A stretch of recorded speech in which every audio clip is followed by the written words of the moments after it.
सत्य जब भी मिला है अंदर ही मिला है, और जिन्हें भी मिलेगा अपने हृदय के भीतर, हृदय के अंदर ही मिलेगा।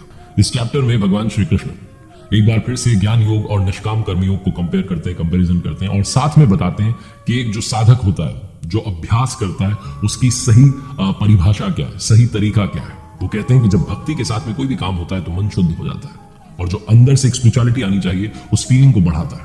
मन जब आपका शांत हो जाता है तो आप प्राथमिक से ऊपर वाली स्टेज में चले जाते हैं और अच्छे वाले साधक बन जाते हैं। भगवान श्री कृष्ण ये भी कहते हैं कि जो हमारी आत्मा है वही हमारी सबसे अच्छे मित्र है, और अगर हम उस आत्मा का ख्याल नहीं रखें तो वही हमारी सबसे बड़ी दुश्मन भी है। इसीलिए अपनी सोल के लिए समय निकालना बहुत ज्यादा आवश्यक है। जरूरी नहीं कि आप उसके लिए घर बार छोड़ करके निकल जाएं, आप घर में रहते हुए भी चैंटिंग करते हुए, मेडिटेशन करते हुए अपनी सोल का ख्याल रख सकते हैं। भगवान श्री कृष्ण अर्जुन को इस चैप्टर में, धनुर्धर अर्जुन को यह भी समझाने का प्रयास करते हैं कि सिर्फ तपस्या करने से बात नहीं बनेगी, आपको आहार विहार, भोजन में, नींद में संतुलन बनाए रखना होगा। तो आइए शुरू करते हैं और समझने का प्रयास करते हैं श्रीमद् भगवद गीता के 6ठे अध्याय को।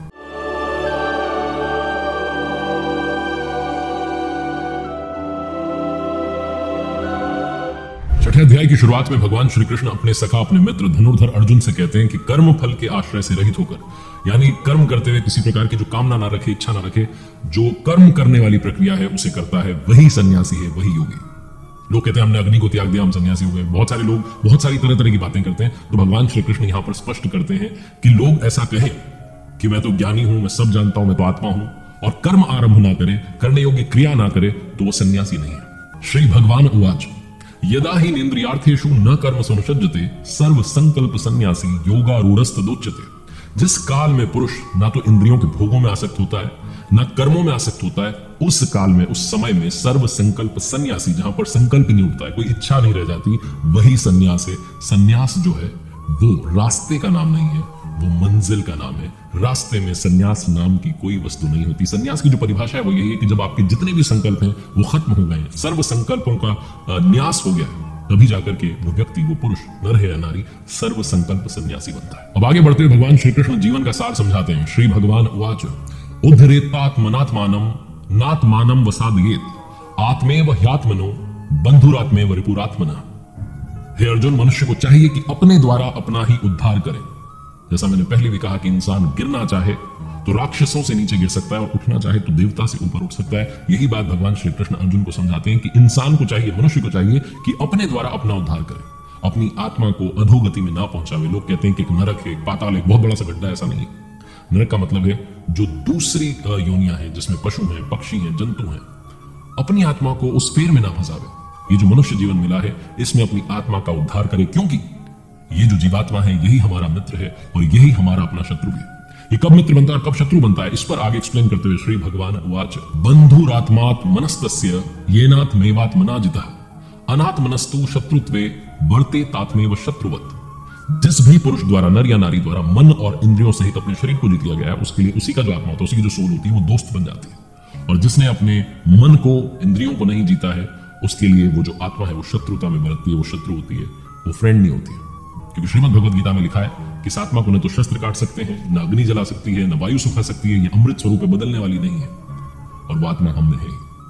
हम लोग इस बात पर ध्यान नहीं देते कि आत्मा अधोगति में भी जाती है, आत्मा का उद्धार भी होता है, जिसके लिए जो कार्यम कर्म है, जो करने वाली प्रक्रिया है, जिसे यज्ञ कहा गया है, जो श्वास प्रश्वास का ध्यान है, भजन है, उसको करके हम वो अचीव कर सकते हैं, जिसे मोक्ष कहा जाता है।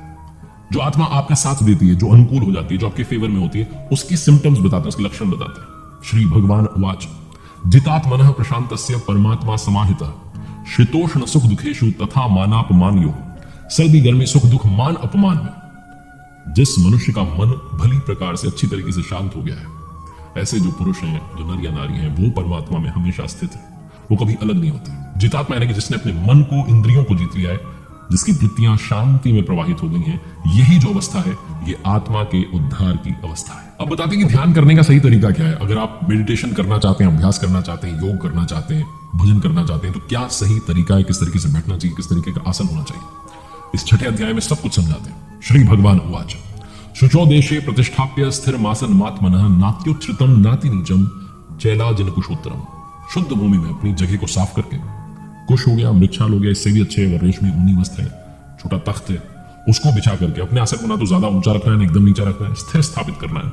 शुद्ध होने का मतलब उसको साफ सफाई करने से, जमीन पर कुछ बिछा लीजिए, चटाई बिछा लीजिए, और वहां बैठ करके ही ध्यान करने का विधान है। अपने मन को एकाग्र करना है। और उसके बाद में बताते हैं कि शरीर को, गर्दन को, सर को सीधा रखना है, अचल स्थिर रखना है, जैसे कोई पटरी खड़ी कर दी गई। यथार्थ गीता में स्वामी जी कहते हैं जैसे कोई पटरी खड़ी कर दी गई, उस तरीके से सीधा दृढ़ होकर के बैठ जाना है। और जो नासिका है, नाक है, उसके सामने वाले भाग को देखते हुए, सिर्फ नाक को नहीं देखना है, सीधे बैठने पर जहां नाक जा रही है वहां दृष्टि रखते हुए, दाहिने बाएं लेफ्ट राइट नहीं देखना, सीधे देखते हुए अपने मन को एकाग्र करना है, चित्त करना है। और जब आप ध्यान में बैठे हैं, इस मुद्रा में बैठ गए, आसन पर बैठ गए हैं, अपने मन को आपने केंद्रित कर लिया है, अपने चित्त को आपने एकाग्र कर लिया है, तो इस अवस्था में स्पर्शान कृत्वा बहिर्बाह्यान, जो बाहर के स्पर्श हैं, मन और इंद्रियों के स्पर्श को बाहरी त्याग करके ब्रह्म चिंतन में, प्रभु के सुमिरन में, श्वास प्रश्वास में, जो आ रही है ब्रेथ और जा रही है, उसमें ध्यान लगाना है।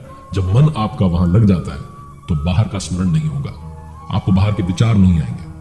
आगे बढ़ते हुए भगवान श्री कृष्ण बताते हैं आहार और विहार को संतुलित करने के बारे में भी, भोजन के बारे में, निद्रा के बारे में। श्री भगवान उवाच युक्ताहार विहारस्य युक्त चिष्टस्य कर्मसु युक्त स्वप्नावबोधस्य योगो भवति दुखा। दुखों का नाश करने वाला जो योग है, इसके लिए उचित आहार विहार होना चाहिए। संतुलित सोना, संतुलित जागना, ऐसा जो करता है उसी का पूर्ण होता है। ऐसा नहीं कि घोर तपस्या में बैठ गया, आपने सब कुछ छोड़ दिया। संतुलन के साथ ही आगे बढ़ना। अगर आप ज्यादा भोजन कर लेंगे तो आपको आलस्य आएगा, तब आप मेडिटेशन में नहीं जा पाएंगे। अगर आप भोजन छोड़ देंगे तो इंद्रियां जो है आपकी क्षीण हो जाएंगी, शरीर कमजोर हो जाएगा, आप बैठ भी नहीं पाएंगे। इसलिए भगवान श्री कृष्ण कहते हैं कि ऐसा नहीं कि आप बिल्कुल ही घोर तप में चले जाएं, संतुलन बना के रखें, इस शरीर को भी आपको साथ लेके चलना है। वो कहते हैं कि जिस अवस्था में योग के अभ्यास से, लगातार प्रैक्टिस करने से जो आपका ये चित्त है जो भागता रहता है, ये रुक जाता है, विलीन हो जाता है, मिट जाता है, उस अवस्था में, उस स्टेज पर जाकर के आत्मना, अपनी आत्मा के द्वारा, आत्मानम, परमात्मा को देखते हुए, आत्मन एव, अपनी ही आत्मा में पुरुष यानी कि नर या नारी संतुष्ट हो जाता है। यही वो पराकाष्ठा की अवस्था है। एक बार फिर से भगवान श्री कृष्ण अपने सखा, अपने मित्र अर्जुन को मोटिवेट करते हैं और कहते हैं, श्री भगवान उवाच संकल्प प्रभवान कामास त्यक्त्वा सर्वान् शेषतः मन सेवेंद्रिय ग्रामम विनियम्य समन्ततः। इसलिए मनुष्य को चाहिए कि संकल्प से जो उत्पन्न हो रही है इच्छाएं, उनको त्याग करके मन से इंद्रियों को सब ओर से अच्छी प्रकार से वश में करके शनैः शनैः रूपमेद बुद्धिया धृति ग्रहीतया आत्मसंस्थम मनः कृत्वा न किंचिदपि चिंतयेत। यानी कि इट्स अ स्लो प्रोसेस, धीरे धीरे जाना होगा, क्रम क्रम से अभ्यास करना होगा, तब जाकर के वो जो उपरामता है, वो जो पराकाष्ठा है, वहां तक पहुंचेंगे। जब तक आपने चित्त को नहीं रोकेंगे, चित्त का निरोध नहीं करेंगे, तब तक ये नहीं होगा। और इसलिए कहते हैं शनैः शनैः, धीरे धीरे आपको जाना होगा। अगर आपको लगता है कि आज हम ध्यान में बैठे और कल हमें मिल जाए, ऐसा नहीं हो सकता। लाइफ इज अ प्रोसेस, तो प्रोसेस फॉलो करनी होगी। वो जो 4 स्टेजेस बताई हैं, जो मैंने पहले भी आपको बताया, उन 4 स्टेजेस को फॉलो करना होगा, तब जाकर के आप उस ऊपर वाली स्टेज तक पहुंचेंगे। निरंतर चलते रहिए, रुकिए मत। अगर आप रुक गए तब भी दिक्कत हो सकती है। लेकिन बहुत सारे लोग कहते हैं कि जब हम बैठते हैं ध्यान में, जब मेडिटेशन में जाते हैं, तो मन हमारा लगता नहीं, मन भागता रहता है, पता नहीं कौन कौन से विचार आते हैं। तो इस बात पर भगवान श्री कृष्ण कहते हैं, श्री भगवान उवाच यतो यतो निरति मनम स्थिरम ततस्ततो नियम्येत दात्मन्येव वशम नयेत। ये जो स्थिर नहीं रहने वाला चंचल मन है, जिस जिस वजह से संसार में जा रहा है, संसारिक चीजों में जा रहा है, उस वजह से ही रोक करके वापस लेकर आइए और फिर से इसे रोकिए। लोग कहते हैं कि मन जहां जा रहा है जाने दो, प्रकृति नहीं तो जा रहा है, और प्रकृति भी तो प्रभु के अंतर्गत है, लेकिन ऐसा नहीं है। भगवान श्री कृष्ण कहते हैं कि ये जो थ्योरी है ये गलत है। मन जहां जा रहा है उस थॉट से उसे वापस ला करके वापस ध्यान में लगाना है। अपने मन को रोकना है, उन थॉट्स को रोकना है जो बाहर से आ रहे हैं, और उन थॉट्स को भी रोकना है जो अंदर से बाहर की तरफ जा रहे हैं, अंदर से उठ रहे हैं। इसीलिए ये श्वास का और प्रश्वास का जो आ रही है ब्रेथ और जा रही है, उसका सारा का सारा योग है, सारा का सारा अभ्यास है। श्री भगवान उवाच युंधनेवं सदात्मानं योगी विगत कल्मषा सुखेन ब्रह्म संस्पर्श मत्यंतम सुखमश्नुते।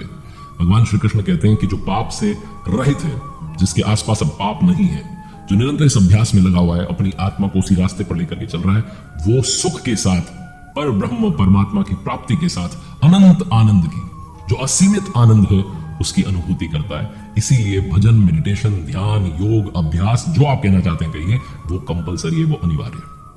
इस अध्याय में एक सवाल उनके सखा जो है, मित्र जो है अर्जुन, वो पूछते हैं, अर्जुन उवाच अयतिः श्रद्धयोपेतो योगात् चलति मानसः अप्राप्य योग संसिद्धिम का गतिम कृष्ण गच्छति। वो पूछते हैं श्री कृष्ण, ये योग करते करते, ध्यान करते करते अगर किसी का मन भटक जाए, हालांकि उसकी श्रद्धा है, लेकिन अगर उसका मन भटक जाए, तो ऐसा जो पुरुष है, जो नर या नारी है, जो इस रास्ते पर चला था, जो बीच में भटक गया, कहीं वो छिन्न भिन्न तो नहीं हो जाता उन बादलों की तरह, जो छोटी बदली आती है और वो खो जाती है, कहीं ऐसा तो नहीं हो जाता? इस सवाल का भी जवाब देते हैं भगवान श्री कृष्ण और समझाते हैं कि ऐसे जो पुरुष होते हैं जो रास्ते पर चल दिए थे वो वापस रास्ते पर अगले जन्म में आ जाते हैं। श्री भगवान उवाच प्राप्य पुण्य कृताम लोकानुषित्वा शाश्वती समाह श्रीमताम गेहे योग भ्रष्टो अभिजायते।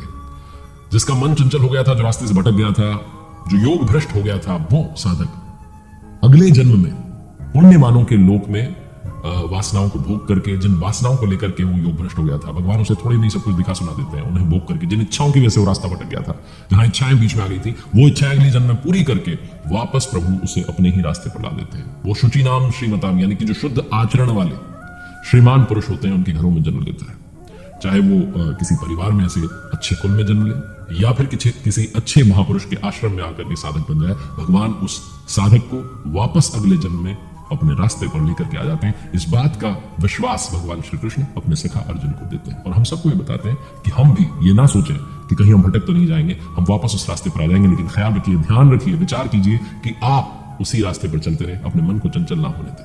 और अंत में भगवान श्री कृष्ण कहते हैं श्री भगवान उवाच तपस्विभ्यो अधिको योगी ज्ञानिभ्यो अपि मतो अधिकः कर्मेभ्यश्चाधिको योगी तस्माद् योगी भवार्जुन। तपस्वियों से योगी श्रेष्ठ, ज्ञानियों से भी श्रेष्ठ माना गया, कर्मियों से भी योगी श्रेष्ठ माना गया है, इसलिए अर्जुन तू योगी बन।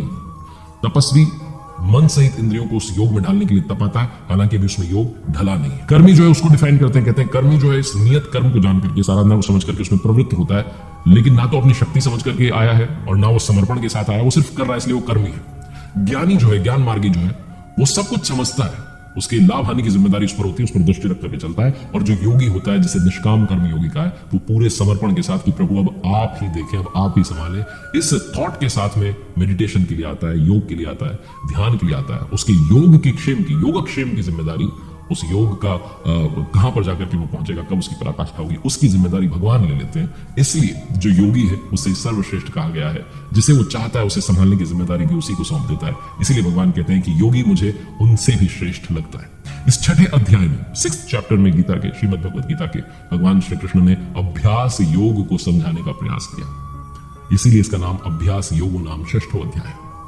आई रियली होप कि आप समझ पाए होंगे कि आप घर बैठकर के ही कैसे मेडिटेशन कर सकते हैं, कैसे ध्यान कर सकते हैं, कैसे अभ्यास कर सकते हैं और कैसे अपने आप को एक सही रास्ते पर लेकर के आ सकते हैं।